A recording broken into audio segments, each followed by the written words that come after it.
Breaking చూస్తున్నాం. Adani group పై Hindenburg మరో bomb పేల్చింది. ఆ గ్రూప్ కి చెందిన 6 బ్యాంక్ ఖాతాలను స్విస్ అధికారులు ఫ్రీజ్ చేశారని ఓ ట్వీట్ చేసింది.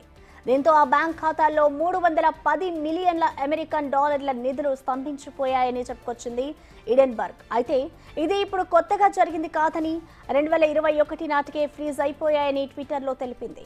మనీ లాండరింగ్, సెక్యూరిటీల ఫోర్జరీ కారణాలతో స్విస్ అధికారులు అకౌంట్స్ ఫ్రీజ్ చేస్తారని హిడెన్బర్గ్ ప్రధాన ఆరోపణ.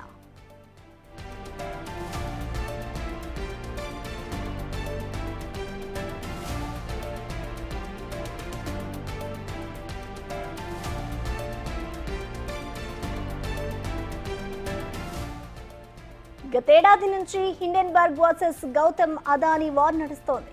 అదానీ కంపెనీలు స్టాక్ మార్కెట్ మానిప్యులేషన్ చేస్తున్నాయని ఆరోపించింది.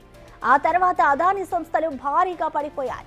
అప్పటి నుంచి హిడెన్బర్గ్ అదానీపై ఏదో ఒక బాంబ్ పేల్చుతూనే ఉంది. రీసెంట్ గా సెబీ చైర్మన్ కు అదానీ కంపెనీలో షేర్లున్నాయని, అందుకే ఆమె గౌతమ్ అదానీపై ఎలాంటి చర్యలు తీసుకోలేదని సంచలన కామెంట్స్ చేశారు.